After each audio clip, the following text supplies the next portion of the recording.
अस्सलाम वालेकुम फ्रेंड्स, मेरा नाम है जिब्रान अहमद और आप मेरा चैनल देख रहे हैं बिग बर्ड्स लवर्स। उम्मीद करते हैं कि आप और आपके बर्ड्स बिल्कुल ठीक ठाक होंगे। जनाब अगेन आमिर भाई, अस्सलाम वालेकुम, कैसे हैं आप? ठीक ठाक है, अल्हम्दुलिल्लाह। बहुत बहुत शुक्रिया आमिर भाई आपका टाइम देने का। बहुत दोस्त जो है ना बहुत ज़्यादा कमेंट्स कर रहे थे कि जो है ना वो एक तो सब आपको अप्रिशिएट कर रहे थे माशाल्लाह। कमेंट्स जो है वो लास्ट वीडियो में बहुत ज़्यादा आए कमेंट्स और लोग आपको बहुत ज़्यादा अप्रिशिएट कर रहे थे कि आपने एक बहुत अच्छा सिलसिला शुरू किया है आर्टिफिशियल इंक्यूबेशन पे। लोगों को बिल्कुल भी आइडिया नहीं है कि क्या है आर्टिफिशियल इंक्यूबेशन। और आज की जो वीडियो है वो हमारा 3rd चैप्टर है। फर्स्ट चैप्टर में हमने आपको बताया था कि आपको क्या क्या चीज़ें चाहिए जो है आर्टिफिशियल इंक्यूबेशन के लिए, कैसे मैनेज करना है। वो अगर आपने वीडियो नहीं देखी तो जो है ऊपर एक लिंक आ रहा है, वो आप क्लिक करके देख सकते हैं। वीडियो के एंड पे भी मैं लिंक दूंगा। और सेकंड चैप्टर जो है वो मैंने बनाया था। जनाब आमिर भाई, आपने देखी वीडियो, कैसा बना? हाँ जी, ठीक है, माशाल्लाह ज़बरदस्त बना। हाँ जी, बड़ी अच्छी एफर्ट। आमिर भाई आज का जो हमारा 3rd चैप्टर है वो किससे रिलेटेड है, थोड़ा गाइड कीजिएगा। देखें, हमने पिछली वीडियो में बताया था कि किस तरह से हमने एक इंक्यूबेटर को इंस्टॉल करना है, बैटरीज के साथ बैकअप, उसको पावर बैकअप देना है। तो वो सारी ये तो बेसिक चीज़ें थी। आज हम थोड़ा सा इसमें बाकी जो इसके रिलेटेड फैक्टर्स हैं उनके बारे में बात करेंगे, ताकि हर एक चीज़ नए जो इंक्यूबेशन करने वाले हैं उनके जहन में हो कि ये चीज़ें प्रॉब्लम कर सकती हैं, इनके ऊपर नज़र रखनी है। तो जो इनको आर्टिफिशियल इंक्यूबेशन के जो फैक्टर्स हैं उसके बारे में हम अगर बात करें तो उसमें है टेम्परेचर है, ह्यूमिडिटी है, उसके बाद टर्निंग है, ठीक है, उसके बाद है उसकी वेंटिलेशन है, फिर है वाइब्रेशन है, और उसके बाद हाइजीन। ठीक है, ये बहुत अहम पॉइंट है। हाँ, देखें, हम ज़्यादा लोग जो हैं वो टेम्परेचर पे ही फोकस कर रहे होते हैं। टेम्परेचर सही होना चाहिए और उसकी ह्यूमिडिटी के ऊपर यही होता है, कितनी रखें, कम रखें, ज़्यादा रखें। टेम्परेचर का तो सबको पता है, लेकिन जो दूसरे फैक्टर्स हैं वो बहुत ही अहम है और उनकी वजह से डेड इन शेल बहुत ज़्यादा होते हैं और लोगों को पता नहीं चलता। अक्सर जो दोस्त हैं वो यही बताते हैं कि जी पिछले साल बड़ा अच्छा था और इस साल जो है प्रॉब्लम आ गया। अब उनको ये नहीं पता चलता कि उसमें प्रॉब्लम आया किधर है। अब देखें, टेम्परेचर की रेंज है 36.9 से लेके 37.98 तक हैच होएंगे बच्चे। चाहे वो थोड़ा टेम्परेचर कम होएगा तो देर से हैच होएंगे, ज़्यादा होएगा तो जल्दी हैच होएंगे।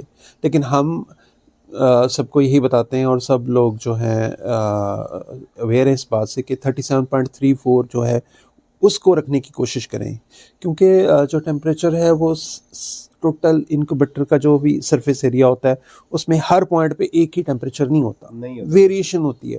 0.2 0.3 की वेरिएशन है। तो अगर हमने 37.4 फर्ज किया रखा हुआ है तो अगर वो कम से कम कहीं पे होगा तो 37 होगा, अगर ज़्यादा से ज़्यादा हो जाएगा तो 37.78 तक चला जाएगा, कोई मसला नहीं, फिर भी बच्चे निकलेंगे। ठीक है, हाँ।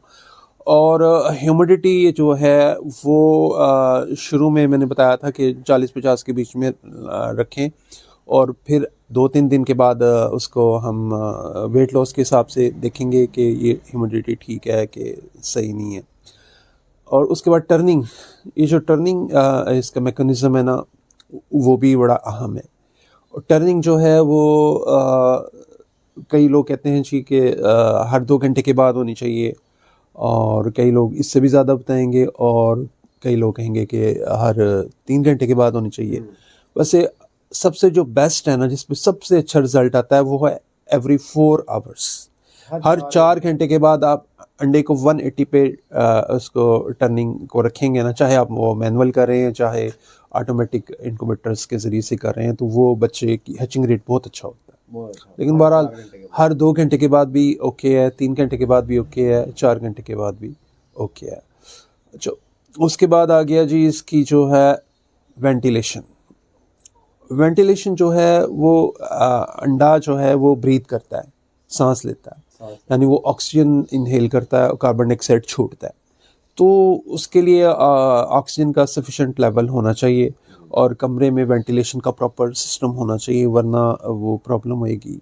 इससे भी डेड इन शेल हो सकते हैं। अगर आपका प्रॉपर वेंटिलेटेड रूम नहीं है तो प्रॉब्लम होएगी। और अंडे जो हैं, जब एक इंक्यूबेटर में अंडे ज़्यादा पड़े हैं और वो एक ही वक्त में जब हैच पे आएंगे, तो जब हैच में वो ज़्यादा वो लंग्स काम करना शुरू करते हैं, वो ब्रीथ करना शुरू करते हैं, तो कार्बन डाइऑक्साइड का लेवल बढ़ जाता है। तो इसलिए ज़्यादा इनक्यूबेटर्स होने चाहिए और डिस्ट्रीब्यूट करने चाहिए अंडे। एक ही इनक्यूबेटर में सारे अंडे नहीं लगाने चाहिए, कम से कम कोशिश करें अंडे लगाएं। तो उसके बाद है वाइब्रेशन। वाइब्रेशन जो है वो बहुत ज़्यादा डेड इन शेल का सबब बनती है। मेरे अंडे भी खराब हुए हाँ, जबरान भाई के भी अंडे ख़राब हुए थे। वाइब्रेशन जो है वो इनक्यूबेटर को हम ऐसी जगह पे रखें जहाँ पे कोई वाइब्रेशन किसी किस्म की ना हो, और इनक्यूबेटर की जब हम लिड उठाते हैं और उसको जब वापस रखते हैं वो बड़ी एहतियात से रखनी चाहिए ताकि कोई उसमें उसको जर्क ना लगे। और इसके अलावा जो उसकी जो ट्रेस हैं, अगर आप मैक्सी 24 यूज़ कर रहे हैं तो वो ट्रेस जो हैं वो पहले भी एक वीडियो में हमने बताया था कि उसको जो इनक्यूबेटर की मोटर है, किसी मैक्सी 24 की 4 ट्रेज हैं तो कोई एक ट्रे जो है ना वो मोटर के बिल्कुल सेंटर में होनी चाहिए ताकि वो जब लेफ़्ट को या राइट को घूमे तो वो 2 ट्रेस का जो डिवीजन है वो बीच में ना आए मोटर के बीच में, उससे ज़्यादा वाइब्रेशन हो सकती है। और ख़ास तौर पे अगर वो क्लिप नहीं मिले हुए तो वो ज़्यादा जर्क की वजह से प्रॉब्लम। हाँ, जो इसलिए ये छोटी छोटी चीज़ें इनको अगर हम ख्याल करेंगे तो हम बहुत अच्छा रिज़ल्ट ले सकते हैं। 90% से ज़्यादा कोई भी नया आने वाला यूज़र जो है ना वो 90% से ज़्यादा रिज़ल्ट ले सकता है आसानी से बिल्कुल। और इसके अलावा हमें जो इक्विपमेंट चाहिए होता है, पहले मुख्तसर बात हुई थी, अभी मैं चाह रहा था कि सारा बता दूं आपको कि वो इक्विपमेंट क्या होता है। इनक्यूबेटर्स होते हैं, उसके बाद हैचर होते हैं, उसके बाद ये जो है एग कैंडलर जिसके साथ, हाँ एग कैंडलर्स जिसमें, हाँ जैसे ये टॉर्च है, हाँ इसके साथ, और उसके बाद स्केल्स, वेइंग स्केल जिसके साथ हम अंडे का जो है वो वज़न करते हैं, तो ये भी हमारे पास होना चाहिए। और इसके बाद एक वर्नियर कैलिपर होना चाहिए। जो कई दफ़ा ये होता है कि अंडे का वज़न हमें नहीं पता होता, अगर हम वेट लॉस मैनेजमेंट कर रहे हैं तो उस वर्नियर कैलिपर की मदद से हम उसकी लेंथ और ब्रेथ नोट करके, तो वो एक फार्मूला है, उसके साथ हम जो है उसका ना फ्रेश अंडे का जो वज़न है वो निकाल सकते हैं। और इसके अलावा जो है थर्मोमीटर्स, हाइग्रोमीटर्स और डाटा रिकॉर्डिंग सिस्टम, ये सारी चीज़ें आपके पास होनी चाहिए ताकि आप किसी भी किस्म की गलती से, किसी भी किस्म के एरर से जो ना वो बच सकें।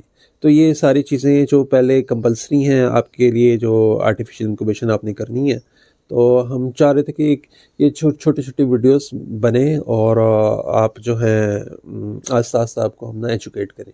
तो जुबरान भाई की ये माशाल्लाह बहुत अच्छी कोशिश है और अल्लाह ताला इनको जज़ाए खैर अता फरमाए। तो ये जो वीडियोस बनाएंगे इंशाल्लाह, ये वीडियो यूट्यूब पे आपको हमेशा मिलती रहेंगी। बहुत बहुत शुक्रिया आमिर भाई आपका। मैं ज़्यादा बोल नहीं रहा क्योंकि मैं भी इनसे सीख रहा हूँ। और ये वीडियोस जो हैं ये बेसिकली एक प्ले लिस्ट है आर्टिफिशियल इंक्यूबेशन की। वीडियो के एंड पे मैं ये प्ले लिस्ट का भी आपको जो है वो एक बटन दूंगा कि जो दोस्त देखना चाह रहे हैं कि पीछे कौन सी वीडियोस नहीं, हो सकता है ये हम काफ़ी लंबी वीडियोस लेके चलें, तो बिल्कुल एक प्ले लिस्ट में ये एक बुक की तरह है कि आप एक बुक खोलते हैं, पहला चैप्टर, दूसरा चैप्टर, वो हर चैप्टर वाइज जो है ना ये आपको सारी वीडियोस मिलेंगी। और भाई बहुत बहुत शुक्रिया। तो जनाब मिलते हैं किसी नेक्स्ट वीडियो में नए टॉपिक के साथ। अल्लाह हाफ़िज़।